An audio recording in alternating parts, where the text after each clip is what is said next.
Hello everyone.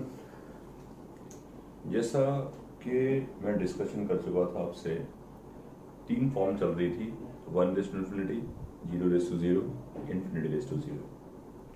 मैंने बोला था कि 1:∞ के लिए थोड़ी सी बात अलग से करेंगे और बाकी सबके लिए तो कॉमन बात में कर चुका था, राइट।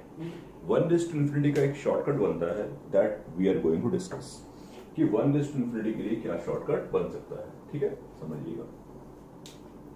अब मेरे सामने अगर कभी कोई लिमिट आती है, limit x tends to a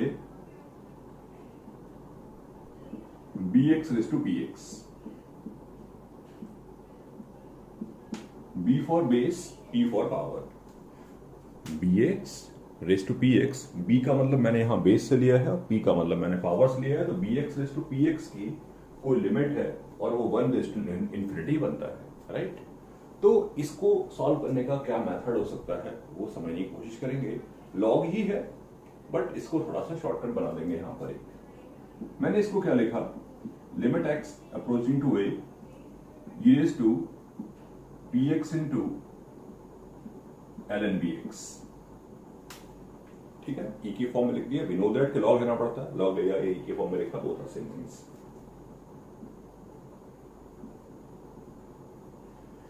base 1 को अप्रोच कर रहा होगा, पावर इन्फिनिटी को अप्रोच कर रही होगी, तभी तो इस लिमिट का नाम, तभी तो ये लिमिट 1:∞ बना होगा।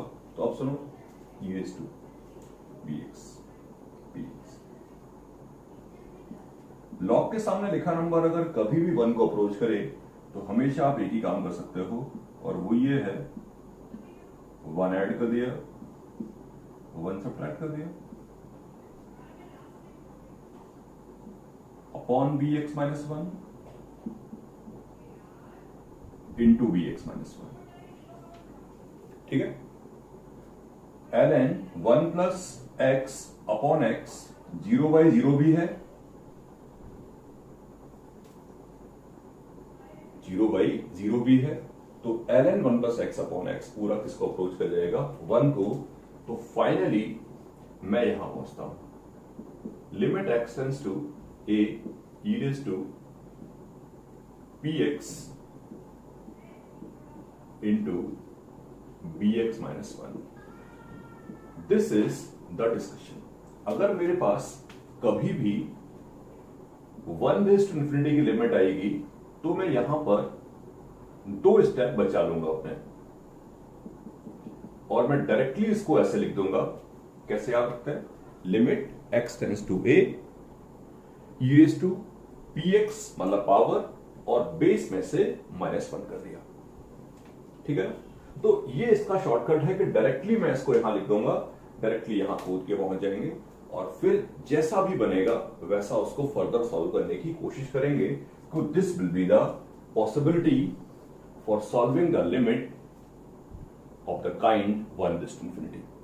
ओके, तो 1:∞ का शॉर्टकट ये बना। बाकी सब में इतना सारा सेटलमेंट है, बाकी सब में इतना सारा सिंप्लीफिकेशन हो नहीं पाता है, दैट्स वाई उसका कोई शॉर्टकट जैसा नहीं एग्जिस्ट करता। लेकिन इसका एक शॉर्टकट यहां पर ये है। इस शॉर्टकट के बेसिस पे एक स्टैंडर्ड लिमिट भी आपको कहीं ना कहीं देखने को मिल सकती है, आप वो भी चाहें तो याद रखें, और वो ये है limit x tends to 0 1 plus x⁻1/x। अब ये तो आपको दिख ही रहा है कि ये 1:∞ की फॉर्म है, ये तो आपको दिख ही रहा है कि ये 1:∞ की फॉर्म है। ठीक है, तो इसका एक फॉर्मूला बन जाता है जिसकी हमें कुछ जरूरत नहीं, बट स्टिल कई बार ये आता रहता है, तो आपको मैं चाहता हूं सब लोग याद रखें। ठीक है ना, कैसे, इसकी वैल्यू क्या होगी, इसकी वैल्यू बच्चे होती है e। कैसे होती है वो मैं समझा देता हूं। अपन तो इसी को यूज करेंगे, जब भी कभी 1:∞ की लिमिट आती है तो अपन एक ही काम करते हैं, e⁻⁻1 into power, limit x tends to 0 e⁻1 से 1 कैंसिल आउट हो गया, x इंटू 1/x बचा, और ओवरऑल वैल्यू क्या हो जाएगी e। तो आप चाहो तो सेकंड वाले को भी याद रख सकते हो, सेकंड वाला भी याद रखना हमारे लिए अच्छा रहेगा, बढ़िया रहेगा। कैसे इसको यूज करते हैं वो भी समझ लेते हैं। वैसे नॉर्मली मैं फर्स्ट वाले से काम चला लेता हूं, मुझे ऐसी कोई रिक्वायरमेंट होती नहीं, मुझे ऐसी कोई रिक्वायरमेंट नहीं होती है कि मैं इसको याद रखूं, बट स्टिल कई जगह मिलेगा तो मैंने आपको बता दिया। तो आप पहले वाले को याद रखिए, दोनों में से कुछ भी याद रख सकते हैं, नॉट अ प्रॉब्लम। सॉरी, दोनों में से कुछ भी नहीं, पहले तो याद रखना ही, दूसरा वाला याद रखिए ना रखिए, नो प्रॉब्लम। मैं ये समझाने की कोशिश कर रहा था कि सेकंड वाले को कैसे यूज करना है। फर्स्ट वाले पे अपन डिटेल बात करेंगे। फर्स्ट वाले सेकंड वाले को यूज ऐसे करना है, 1 यहां होना चाहिए, यहां कुछ लिखा है उसका रेसिप्रोकल पावर में होना चाहिए, तो उसका आंसर ये होता है। फिर समझे, 1 के आगे कुछ लिखा है, उसका रेसिप्रोकल पावर में लिखा है, 1∞ की फॉर्म बन रहा है, तो वो e के बराबर होगा। We can learn in this way. हम चाहें तो इस बात को ऐसे करके याद रख सकते हैं, जैसे limit x tends to 0 1 plus sine x raise to cosec x, e होगा। इसका रेसिप्रोकल यहां लिखा है, 1∞ की फॉर्म बन रहा है, तो पूरी की पूरी वैल्यू ई के बराबर होगी। तो this will be the case अगर आप डायरेक्टली इसको यूज करना चाहें, और ये भी है, ठीक है ना। तो चलते हैं इस पे एक एग्जांपल कर लेते हैं, बाकी सब डिस्कशन चलता है। मैं लिखता हूं आपके सामने, limit x tends to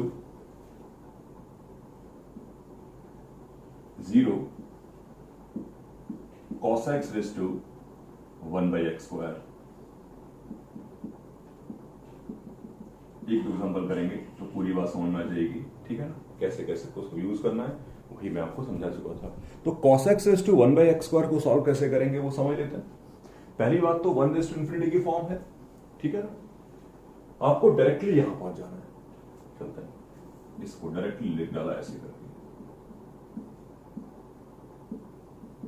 base -1 into power base -1 into power.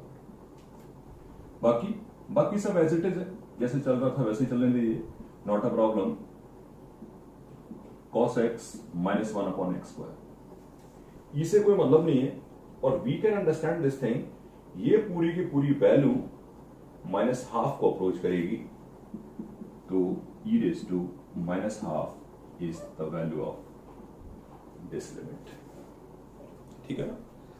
तो बेसिकली कैसे यूज करना है ये बात हम समझना चाहते थे। आई थिंक ये समझ में आ चुका होगा। एक दो एग्जांपल और मैं यहां समझा देता हूं, उसके बाद अपना जो नेक्स्ट डिस्कशन होगा वहां पर तीनों फॉर्मेट के काफी सारे सवाल मैं आपको दे दूंगा और आप उसको टैकल करोगे, ठीक है ना।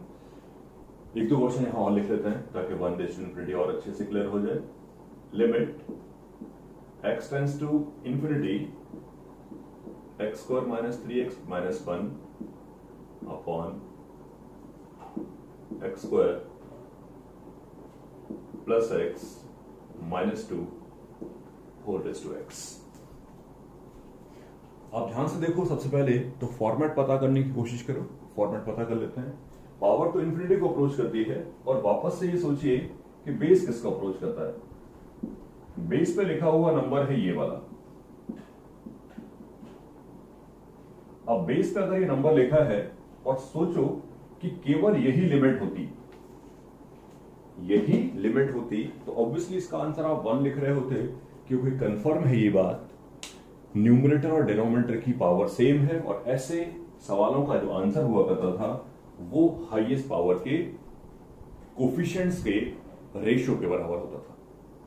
तो इस पूरे की वैल्यू आ जाएगी 1। ओके, तो अब पूरा का पूरा क्लैरिफाई हुआ कि ये 1∞ की फॉर्म है। सॉल्व करने का मेथड तो मैं तुम्हें दे ही चुका हूं, तो प्रॉब्लम कोई है ही नहीं। Limit x tends to ∞, e raise to base -1 x² - 3x - 1 x² plus x -2 -1 into x। Limit x approaching to ∞, e raise to, simplify कर लिया, डायरेक्टली लिख दूं, ये कितना बन गया, x का कैंसिल आउट हो गया, -4x plus 1 -4x plus 1 into x divide by x² plus x -2, ठीक है। Finally limit x approaches to infinity e raised to minus 4x square plus x upon x square plus x minus 2। ऊपर जो limit लिख रखी है, ऊपर जो value लिख रखी है वो आपको देख रही होगी, पावर की बात कर रहा हूं। ये फिर से इन्फिनिटी अपॉन इन्फिनिटी की फॉर्म है, इसी कोई मतलब नहीं है। और ऐसे लिमिट का आंसर होगा -4, तो ओवरऑल वैल्यू आती है e⁻⁴। ठीक है, तो आई होप ये सारे डिस्कशंस हमें अच्छे तरीके से क्लियर हुए होंगे। ठीक है ना, मैंने कोई खास बात नहीं की है, जैसे आपको समझाया कि how we can deal with the 1:∞। ठीक है, 1:∞ को डील करने के लिए हमारे पास कुछ अच्छा सा डिस्कशन था, उस डिस्कशन को मैं पिक्चर में लेके आया। ठीक है, और एक बात कर लेते हैं, एक जस्ट एग्जांपल और कर लेते हैं। Limit x approaches to infinity x + 2 upon 3x - 5 whole raised to x। कई बार ऐसा होता है कि स्टूडेंट्स क्वेश्चन देखते हैं और क्वेश्चन देखते ही उसको सॉल्व करने में जुट जाते हैं। This must not be the possibility. ये ऐसा नहीं होना चाहिए। ऐसा इसलिए नहीं होना चाहिए क्योंकि सबसे पहले हमें हमेशा फॉर्मेट जानना है, यही हमने हमेशा से सीखा है। तो पहले ये जानने की कोशिश करेंगे कि ये क्या लिखा है। जब पावर को देखोगे आप तो साफ साफ दिखाई देगा कि power is approaching to infinity, power is approaching to infinity. और बेस को देखो, बेस को देखने का मतलब है कि आप ये पता करो कि what is the value of this limit, इस लिमिट की वैल्यू क्या है। आपको ये पता चलेगा कि इस लिमिट की वैल्यू आएगी 1/3 इंडिपेंडेंटली सोचा जाए तो फाइनली समझ में आया कि ये जो पूरी की पूरी वैल्यू है इसमें बेस 1/3 को अप्रोचिंग है और पावर इंफिनिटी को अप्रोचिंग है। जब बेस 1/3 को अप्रोचिंग है और पावर इंफिनिटी को अप्रोचिंग है तो किस बात का इंडिटरमिनेंट, किस बात का इंडिटरमिनेंट? इसका आंसर तो 0 के बराबर होगा। एक 1 से छोटा नंबर था, एक नंबर है जो 0 to 1 के बिटवीन में है। 0 to 1 के बिटवीन कोई नंबर है, उस पर पावर आप लगा रहे हो इन्फिनिटी की। 0 to 1 पे कोई नंबर है, आप पावर इन्फिनिटी लगा रहे हो, तो ऑब्वियसली वो 0 को अप्रोच करेगा, राइट। तो ये पूरी बात मुझे 1:∞ के बारे में बोलना था। अपने नेक्स्ट डिस्कशन में इन तीनों फॉर्मेट्स पे और क्वेश्चंस करेंगे और क्लैरिटी लेके आएंगे और वेरियस टाइप के सवाल करेंगे। ठीक है ना।